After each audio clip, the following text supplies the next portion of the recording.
ఇండియాకి వస్తున్నానని చెప్పి ఫోన్ చేసింది. అమ్మో ఏంటి ఇప్పుడే కరెక్ట్గా ప్రయాణం పెట్టుకుంది పిల్ల అనుకున్నాం. 3 వీక్స్కే వచ్చింది వాళ్ళ అమ్మగారి కాలు ఆపరేషన్ అయిందని. సరే వచ్చి మళ్ళీ వెళ్ళాలి. ఎక్కడ చూసినా ఫ్లైట్లు రన్వే మీద ఆగిపోతున్నాయి, కొంచెం పైకి ఎగిరి మళ్ళీ కిందకి దిగిపోతున్నాయి, ఒక్కో చోట ఏమైనా ఫెయిల్ అవుతున్నాయి ఇట్లా అని చెప్తున్నారు. ఇట్లా ఏంటి తిని ఇప్పుడు వస్తుంది అని అనుకున్నాం. కానీ మరి మనం రావద్దని అంటానికి లేదు, తనకు రావాలనిపించింది వస్తుంది. సరే రానివ్వండి అనుకున్నాం. దేవుని కృపను బట్టి ప్రార్థన మనకు ఆయుధం ఉంది కదా. ఏం ఆయుధం ఉంది? ప్రార్థన ఆయుధం ఉంది. ప్రార్థన చేస్తే దేవుడే క్షేమాన్ని తీసుకొస్తారు. ఎన్నో కార్యాలు మన పక్షంగా చేసిన దేవుడు తన ప్రయాణానికి ఆటంకపరుస్తారు అనుకున్నాను. ప్రార్థన మొదలుపెట్టా. మా వారు నేను కూడా చేసాం. అయితే బిడ్డ క్షేమంగా మరి దిగానని ఫోన్ చేసింది ల్యాండ్ అవగానే. దేవా నీకే వందనాలు స్తుతులు స్తోత్రాలు అనుకున్నాం. తర్వాత మళ్ళీ ఇక్కడికి రమ్మంటే ఒక్కరోజుకి వచ్చింది మమ్మల్ని చూడటానికి. టైం లేదు తనకి. మళ్ళీ అక్కడికి వాళ్ళు వేరే పల్లెటూరులో ఉంటారు, చెన్నై దగ్గర వాళ్ళ అమ్మగారు. బెంగళూరు దిగింది, అటు నుంచి మళ్ళీ అటు వెళ్ళింది.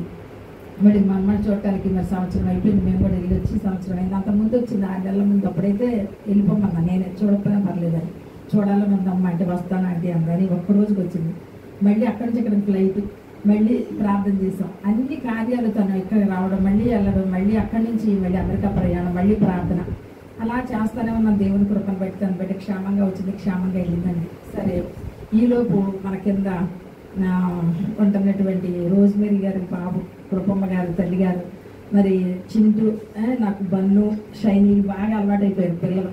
ఏ అవసరం వచ్చినా ప్రార్థన, అమ్మ ప్రార్థన చేయండి, ఆంటీ మా కోసం ప్రార్థన చేయండి అని చెప్తారు ప్రతి విషయానికి. ఇంకా అసలు వదలరు అనమాట. రోజు నేను కిందకి వెళ్తే వాకింగ్కి వెళ్ళినప్పుడు వాళ్ళ ఇంటికి వెళ్ళి కనపడాలి.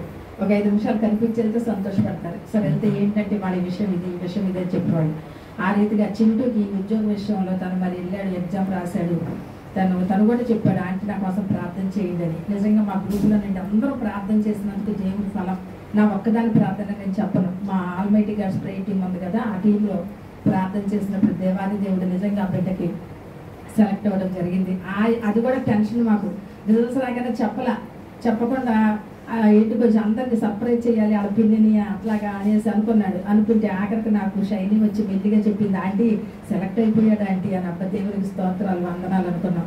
మరి అలాగే తన విషయంలో కూడా ఈయన కూడా చాలా గట్టిగా ప్రార్థన చేశారు. మా వారు కూడా తప్పకుండా చేద్దామని. ఆ తర్వాత ఈరోజు షైనీ పరీక్షకి వెళ్తుంది. మరి మధ్యాహ్నం నుంచి పరీక్ష. తను చెప్పింది ఆంటీ మీరు ప్రార్థన చేయాలి ఆంటీ అంది. ఆ దేవాదేవుడు అండి నా ప్రార్థన వింటున్నాడని కాదు, కానీ ఆయన విననేరకు ఎండినట్లు నా చెవులు మందము కాలేదు, దీవించనేరకు ఎండినట్లు నా హస్తము గురించి కాలేదు అని యెషయా చెప్పినట్టు మరి మనం ఎలాంటి వాళ్ళమైనప్పటికీ ఆయన మన ప్రార్థన ఆలకిస్తున్నారు. ఆయన సన్నిధికి మనం వెళ్ళి అడిగితే తప్పకుండా మనకి సహాయం చేస్తున్న దేవుడు. అలాగే మరి హవీలా విషయంలో కూడా, మరి తన ట్రాన్స్ఫర్ విషయంలో కూడా మేము చాలా గోజాడాం. రోజు రాజమండ్రి వెళ్ళి వచ్చేది బిడ్డ. ప్రయాణం స్టేషన్కి వెళ్ళడం, ట్రైన్ ఎక్కడం, రావటం, అసలు భయంకరమైనటువంటి సిచ్యువేషన్లో మరి రోజమ్మ గారు తల్లి గారు కూడా మరి ప్రార్థన చేశారు. ఇక్కడ ఉన్నారు రోజు, ఆమె కూడా ఉండటం చాలా సంతోషంగా చెప్పారు. హవీలాకి వస్తున్నారండి అని అడిగింది. అలాగే చాలా మంది దైవజనులతో చేయించాం. అలా గ్రూప్లో అనేక మంది. అలాగే మరి మా సుచిత అక్క ప్రేమైన అక్క నాకు మరి తను సిక్ అయితే తనకి మరి హార్ట్ ప్రాబ్లం వచ్చింది. కాలుకి దెబ్బ తగిలి పని మనిషిని పెట్టుకుంటే ఆ మొండంగా ఈమెకి హార్ట్ స్ట్రోక్ రావటం, కొలాప్స్ అయిపోయింది. అప్పుడు గబగబా అమ్మాయి మరి హార్ట్కి CPR చేసి లేపడం జరిగింది. రాత్రిపూట ఎవరు లేని టైంలో ఒక్కటే ఉండేది, లేకపోతే అక్క. దేవుడు అలాగే అనేక కార్యాలు తన గురించి ప్రార్థన చేసినప్పుడు హార్ట్ సర్జరీ జరగకుండా మరి తొందరగా దేవుడు కోలుకోవడానికి మరి కన్సర్వేటివ్ ట్రీట్మెంట్ ద్వారా మెడిసిన్స్ ఇచ్చి పంపించేశారు మణిపాల్లో జాయిన్ చేసినప్పుడు. అలా అనేకమైన కార్యాలండి. మరి లక్ష్మి గారి బిడ్డల విషయం, లక్ష్మి గారికి బాగోకపోతే ప్రార్థన మా గ్రూప్లో. మరి అలాగే ప్రతి ఒక్కరి గురించి మేము ప్రార్థన చేస్తాం. అనేకమైన మేళ్ళండి మరి పొందుకుంటూ ఉన్నాం కుటుంబంలో. అలాగే మరి చింటూ విషయంలో చేసిన మేలుకి నా కోడలు మరి క్షేమంగా వచ్చి వెళ్ళినందుకు అప్పటి నుంచి పెట్టుకుందామంటే కుదరలా. సరే అనుకోకుండా ఇంకా నా నోవా తన వాక్యం పెట్టించాలి, తనతో పెట్టించాలి ప్రార్థన నాకు ఆలోచన వచ్చింది. మరి అలాగే సునీత, వీళ్ళందరూ నాకు చర్చ్ మేట్స్ బాగా. అసలు పిల్లలంటే బాగా ఇష్టం. అందరూ వస్తారు అనుకున్నాను. మరి కొన్ని అనివార్య కారణాల వల్ల వాళ్ళు ఇంకా రాలేదు, వస్తారు మరి అందరూ రావడం. అలాగే శ్యామల మా చెల్లి, తన గురించి కూడా ప్రార్థన చేస్తున్నాం. తన అంశం అయితే చాలా ఎప్పటికప్పుడే అది దగ్గరికి వస్తున్నట్టుండి వెనక్కి వెళ్ళిపోతుంది. అది కూడా కార్యం దేవుడు త్వరలో చేస్తారని చెప్పి మరి నేను ఆశిస్తున్నాను. నిత్యము తన గురించి నేను ప్రార్థన చేస్తాను. ఎందుకంటే తన కుటుంబం గురించి మరి శ్రీను గారికి మన అయితే చాలా సీరియస్ అయింది, లివర్ గురించి బాధపడ్డారు. అయితే ఆయన కూడా దేవుడు అండి నిజంగా రత్నగిరి గారు ప్రైవేట్ హాస్పిటల్ నుంచి గవర్నమెంట్ హాస్పిటల్ రండి, అక్కడ చాలా నీట్గా చేస్తారు, నేను మీకు అక్కడ చేస్తానని చెప్పి ఆయన అక్కడ తీసుకెళ్ళి మరి ఆయన కూడా ఎంతో గొప్పగా చక్కగా మరి ఆ బ్యాండ్స్ లాంటి ఏసీ లివర్కి మరి ఆయన మిగతా లివర్ కూడా రికవరీ అయిపోతుంది, మరి ఏం వరి అవ్వద్దని చెప్పారు. ఆయన గురించి కూడా మేము కన్నీటి ప్రార్థన చేస్తాం. ఆయన చాలా భయంకరమైన స్థితిలో. అలాగే ఎన్నో కార్యాలండి మరి గ్రూపులో చేస్తున్నారు దేవుడు. మరి అలాంటిది ఆల్మైటీ గాడ్స్ ప్రేయర్ టీమ్ని దేవుడు ఇంకా అభివృద్ధి పరచాలని, నా జీవితకాలం అంతా కడ వరకు దాంట్లో మేము కొనసాగాలని మరి నేను ప్రార్థిస్తున్నాను. దేవుడు తప్పకుండా నాకు చేస్తారని నమ్మకం. ఆ ప్రేయర్ టీం ద్వారా నేను అనేకమైనటువంటి కార్యాలు చూశాను దేవుళ్ళు. అంటే నేను ఒక్కదాన్ని చేశాక తర్వాత మెయిన్ తల్లిగారి గురించి చెప్పాలి, రోజమ్మ గారి గురించి నేను చెప్పాలంటే నా ఎదుగుదల 13వ సంవత్సరం నుంచి నేను ఎదుగుతున్నాను. అంటే నేను అంతకుముందు దేవుడిని నమ్మాను, కానీ విశ్వాసంలో 11 నుంచి బొట్టు తీయడం జరిగింది.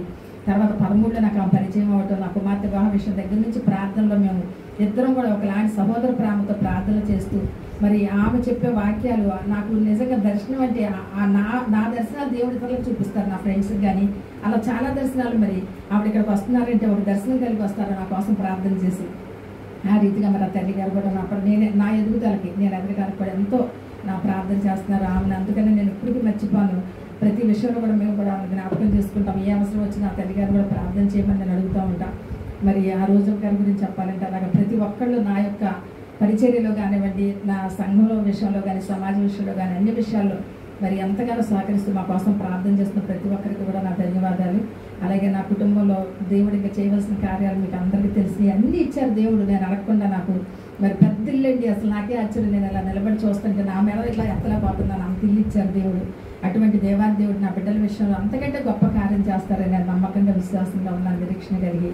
మరి ఆ కార్యం జరిగినప్పుడు మనందరం మరలా కూడుకొని ఆనందించాలని కోరుకుంటూ నేను ఇచ్చిన సాక్ష్యాన్ని ముగిసిన దేవుడి సాక్ష్యాన్ని దీవించి ఆశీర్వదించును గాక. ఆమేన్.